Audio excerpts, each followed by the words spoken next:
How strong were the results?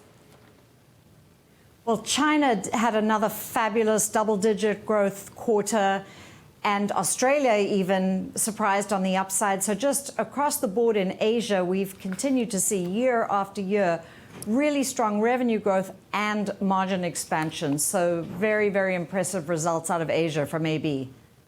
What about in other parts of the world? Because U.S. volumes seem to continue to disappoint. U.S. volumes were bad. They still managed to get revenue growth through price mix and trade up, and they actually had a little margin expansion. So it was, a surprisingly good result in the face of serious share losses. One of the phenomenons in North America is that hard seltzer, so sort of sparkling water with alcohol, is taking off and hurting the beer business.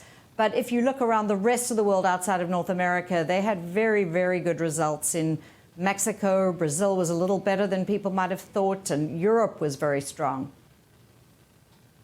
Going forward, what are the greatest risks for AB InBev? I know you highlight currency fluctuations. Is it mostly matters that are now beyond their control?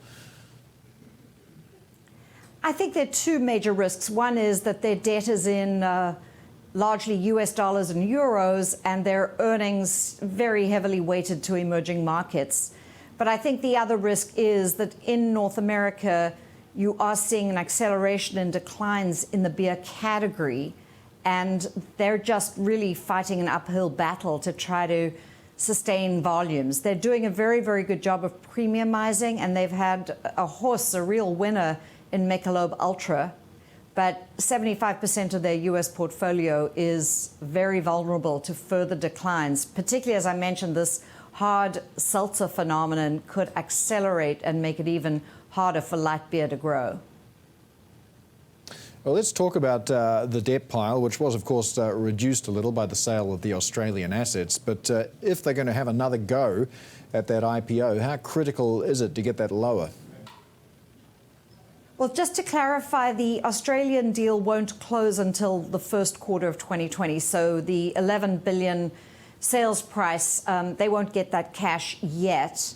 But I think it's interesting that they're very keen to pursue an IPO in Asia. And it says that either they really feel anxious about reducing that debt quickly, or they have other uses of cash that they would like to accommodate, i.e. acquisitions in that Asia region that they really can't do because of their commitment to reduce their debt to EBITDA ratio, commitment to the rating agencies and to their large shareholders.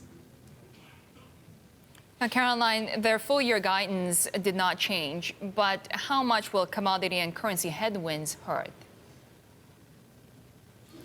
In terms of the commodity headwinds, they actually hedge a year in advance or so. So they knew, and we'd had some warning, that in Latin America in particular, there would be significant pressure on margins in the third quarter. So they have warned that it won't be anywhere near as strong a quarter as the second. In terms of FX, if you just look at where rates are today, we should be entering a much more favorable period going forward. But anything can happen in emerging markets. The Argentinian crisis a year ago was not expected, moving to hyperinflation accounting. That had a significant hit. So, if something like that were to happen, it can set them back. But at this point, the coast looks fairly clear, and feeling more optimistic about 2020 for AB.